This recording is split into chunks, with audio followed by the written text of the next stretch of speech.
A record-setting crowd watched the Rams play the Giants in the first playoff game in the history of Anaheim Stadium. At running back, number 29, Eric Dickerson.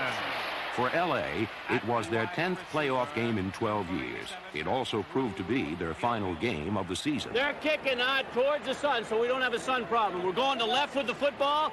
You knock him down. What's the key? Run! I want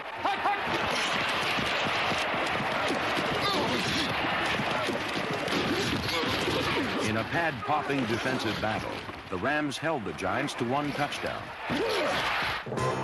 But they fared no better themselves. Their offense outgained New York, but couldn't quite break loose for the big play.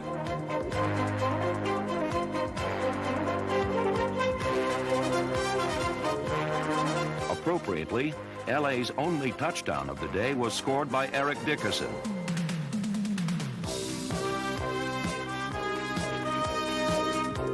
The Rams wound up 3 points short. Their hopes of reaching the Super Bowl shattered for the 2nd straight season.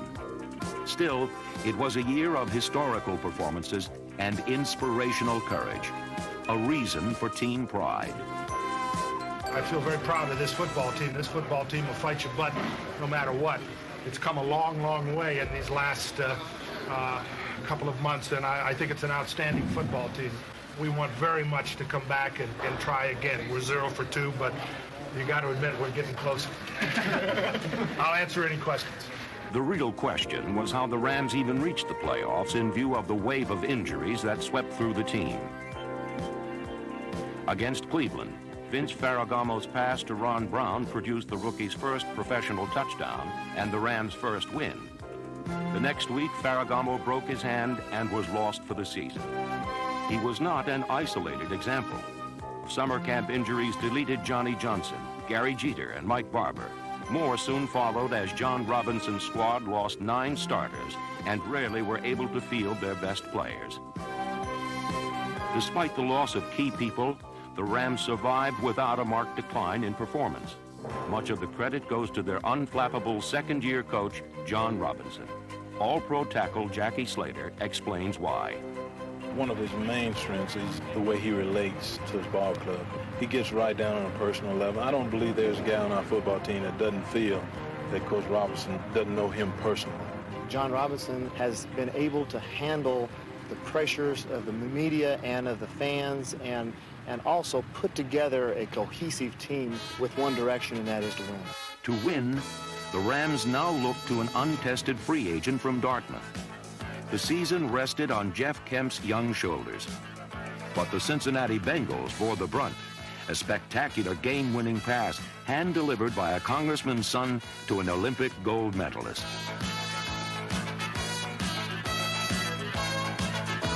A botched onside kick with just 2 minutes left sealed the Rams' second victory.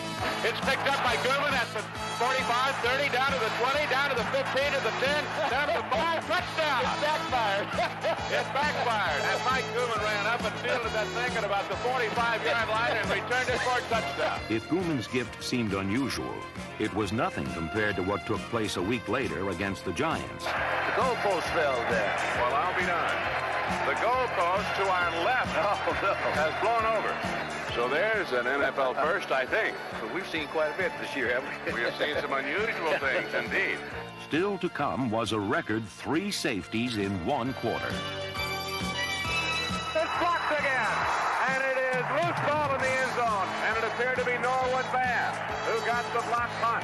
And the Rams get their 3rd safety of the day, the 2nd block punt of the day in the Giant end zone. This is the most safeties ever in a National Football League game 3 here this afternoon. Well, we're witnessing everything today, aren't we? Low end over end kick, and Eller's going to field it back at his 17, wants the right side, at the 20, 25, he's at the 30, 35, 40, back to the 45 to the 50. Jennings misses him at the 40, he's going to go in for the score. In a game won by outstanding special team performances, Henry Ellard's 83-yard touchdown was the topper. While Ellard led the conference in returning punts, number 30, Barry Redden, led returning kickoffs. The former number 1 draft pick, matched with Ellard, gave the Rams an unprecedented pairing atop the NFC return rankings.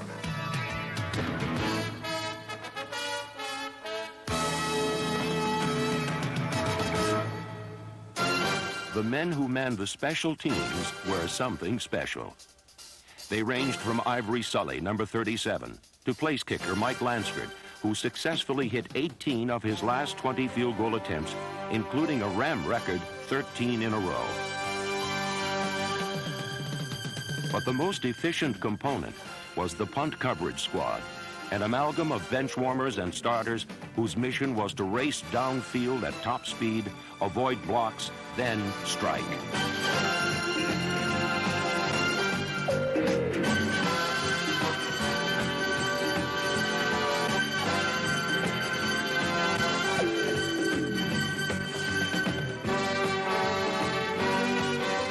Los Angeles Rams special teams, among the very best in the NFL.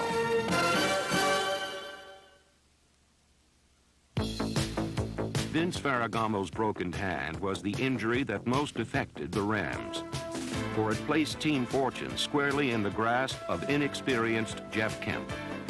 The youngster from Dartmouth seldom had startling statistics, but nearly always was error-free. He threw fewer interceptions than any starting quarterback in the NFL.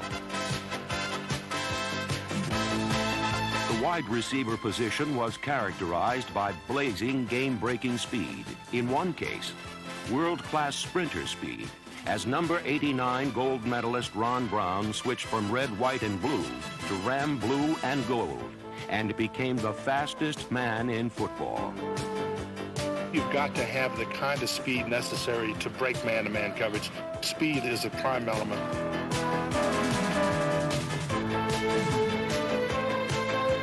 The Rams' three primary receivers, Brown, Hill, and Ellard, didn't catch many balls, but when they did, they counted. This flock could fly, averaging 21 yards a catch and constantly beating deep coverage to deliver the big play. Deep for Drew Hill, wide open, caught at the 10, 5, touchdown. Looking for Ron Brown deep, firing for the speedster deep, he's there, and he caught it for the touchdown. An acrobatic catch by the Olympic gold medalist. What a catch by Ron Brown. What a dandy catch by the speedster. Number 81 tight end David Hill and U-backs James McDonald, number 83, and Mike Gooman, number 44, were an integral part of the offense. The massive Hill was especially proficient as a blocker.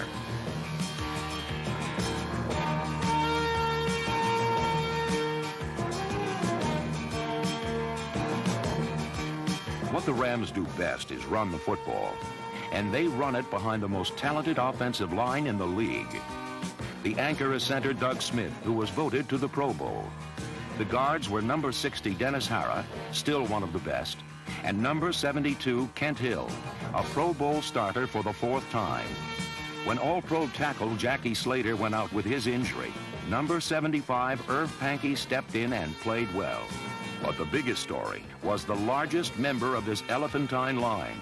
290-pound Bill Bain went from journeyman to All-Pro in '84. I went from just backing up and being a guy floating around the league to a pretty good player.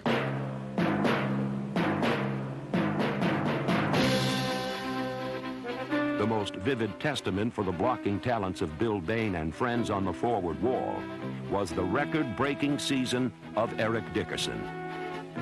We feel that all we have to do is give him a crack, and he can make it seem like he has a gaping hole. Dickerson cuts up inside the 45, 40, look out! It's exciting. It's exciting to know that you have that kind of explosiveness coming out of the backfield behind you. 25, 30, goodbye! Eric Dickerson will score! The single back attack provides the perfect setting for Dickerson, giving him extra time to read his blocks and take advantage of the slightest sliver of space.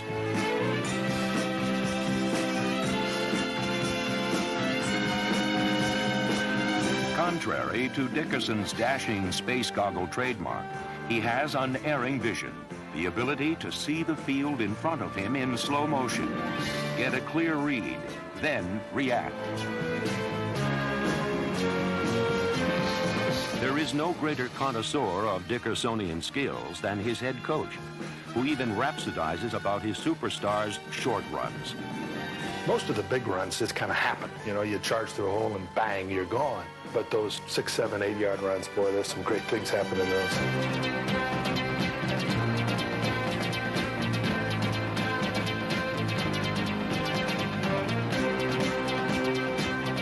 He's deceptive. He doesn't look as big as he is. He doesn't look as fast as he is. He has real good vision. You really can't get a clean shot on him. Not one of those shots that will knock him out of the game. You'll probably arm tackle him. You very seldom get a clean knockout shot on Eric Dickerson. He runs a 4.3 40. For a big guy, he's one of the quickest guys I've ever seen in my life. When he runs, he looks like he's not running fast, but he can hit an opening, he can hit a hole so quick, it's unreal. Dickerson may seem unreal to opponents, but his college coach appreciates greatness. You're looking at the great one, the Walter Payton, the Earl Campbells, the Jim Brown, and Eric Dickerson. You have one that is in that upper echelon that only come along very seldom. And when you do have one, you catch lightning in a jug.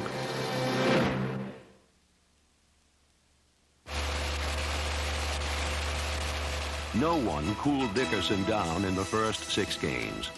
Dickerson rolled for 145 yards, and the team turned in its second straight win. But the night belonged to electrifying Henry Ellard, who scored twice, including a twisting 69-yard punt return. Ellard wants the right side, turns the corner, cuts it back inside, on his feet at the 50, cuts back inside to the 40, turns it outside to the 35, to the 30, to the 20, to the 10, to the 5. Touchdown for Henry Ellard. The next 2 wins were the most significant of the season. In St. Louis, the red-hot Cardinals were riding a 4-game win streak and took a 13-3 first-half lead. But in the second half, Los Angeles bounced back.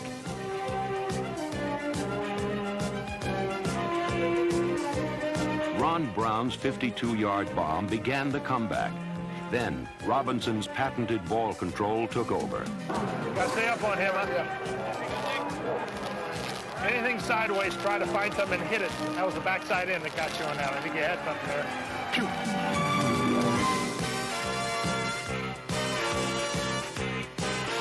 Eric Dickerson, averaging 10 yards a carry, racked up 208 on the ground, and the defense shut out St. Louis in the second half.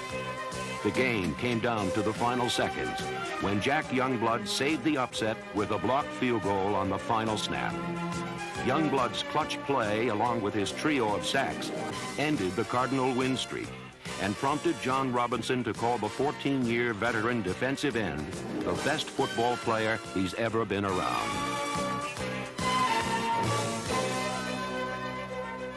The same defense that killed the Cards dominated Walter Payton and the Bears the following week. In a replay of the Cardinal comeback, the Rams spotted a division leader 10 points, then shut them down the rest of the way. Once again, the ground game was in high gear.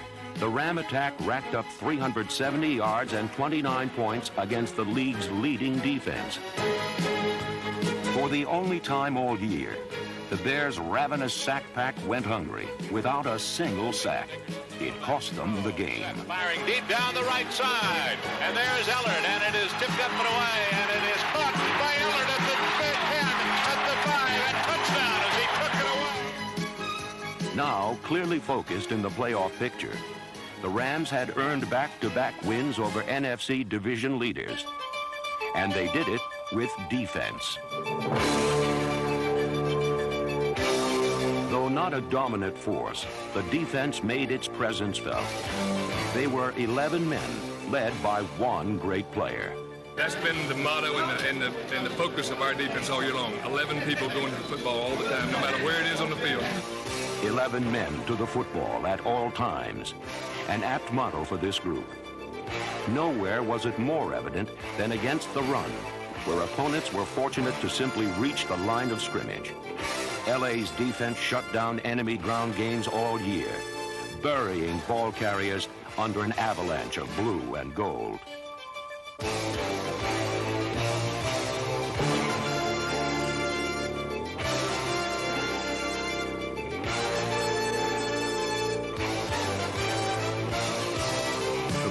makes this unit tick is the leader of the cavalry, the John Wayne of football, Jack Youngblood.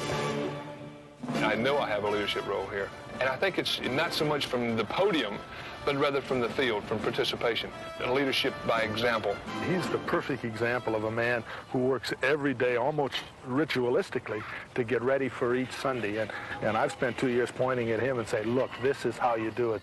He's the greatest football player ever to play this game, and I'm just trying to be 1/10 of Jack Youngblood.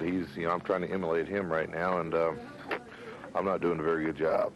You know, it seems as if he hurts all week, but he shows up on Sunday and plays the best game that he's played that year. And that's the inspiration to the younger guys. It drives me. I have not lost the desire to play and to play well. Youngblood played well and often. His 201 consecutive games make him the most durable defensive player in Ram history. Despite extra attention, he has been named All-Pro 7 times, Player of the Year twice, and his never say die style will surely elect him to the Pro Football Hall of Fame. As usual, Youngblood was the leader in sacks, with number 71 improving Reggie Doss close behind. With Doss and Youngblood at the ends, the Rams were in good hands. Waiting in the wings as a youngster, number 93 Doug Reed, a lightning-quick rookie who may be the successor should Youngblood ever get old. The nose tackle position was manned by 2 men, number 69 4-year veteran Greg Meisner and 9-year pro Charles DeJournay, number 70. The pair plugged the middle against the run.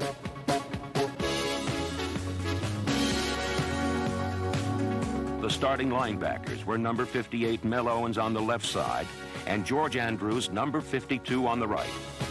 Mike Wilcher, number 54, showed promise when Andrews was injured. But a big hand went to number 50 Jim Collins, an emerging star. Healthy for the first time, he paired with Carl Eckern, number 55.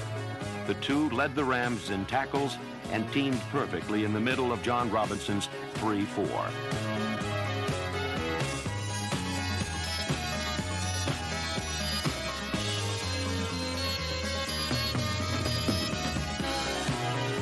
The Rams' revamped secondary was noted for its physical style of play. The biggest plus were the corners. Number 47, Leroy Irvin, and 3-time Pro Bowler Gary Green, number 27, who came from the Chiefs in a trade. The most pleasant surprise was the performances of safeties Vince Newsom, number 22, and Eric Harris, number 26, a converted cornerback. This was crucial because the Rams lost a pair of all-pro safeties to injuries. Johnny Johnson, number 20, went down early, returned, but was not quite the same. Then, number 21, Nolan Cromwell, suffered a knee injury that deprived the defense of one of the game's finest athletes and most honored performers. Fires up to the right side, intercepted.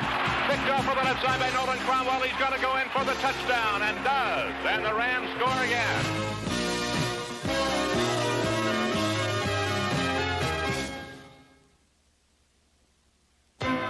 In Tampa, Week 13, the Rams rode to victory on Dickerson's 191 yards and 3 touchdowns. Big hole, 30, 25, he's gone. Eric Dickerson right up the middle. Wow, he is awesome. With the 1-point win over the Bucs, Dickerson stayed in pursuit of Simpson's rushing record, while the Rams remained on course for a wild card berth in the playoffs. A week later, the Saints were picked clean by an aggressive defense. Todd on second down at about 17. Blitzed and fires it. Intercepted by Leroy Irvin. He's going to go for a touchdown. He's down to the 20. Paced by 5 sacks and 4 interceptions, the Rams exploded for a 24-0 lead. Then, led by Henry Ellard's 2 touchdowns, hung on for win number 9.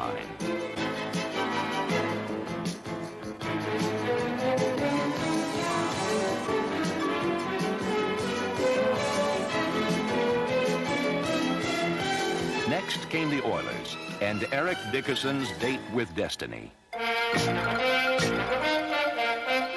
Against Houston, Dickerson strode into history with style, eclipsing O.J.'s record with a career-high 215 yards. He's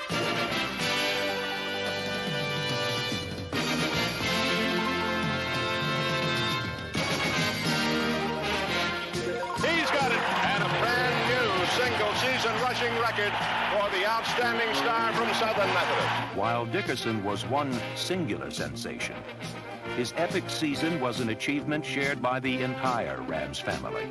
For on this team, there is respect between players, rapport between players and fans. It's all part of the atmosphere that is the Rams family plan. The spirit that abides at Anaheim reaches from the fans right to the top. Owner Georgia Frontiere. It's felt by every member of the team. It stems all the way from Georgia Frontiere, all the way down through Coach Robinson, a relaxed atmosphere, fun-loving. That's the approach. We're going to have fun, but we're going to do the things that's necessary to win the championship. The whole team, we have such a positive attitude. It's just terrific. There's a link between all of us, and we truly feel like we're all related.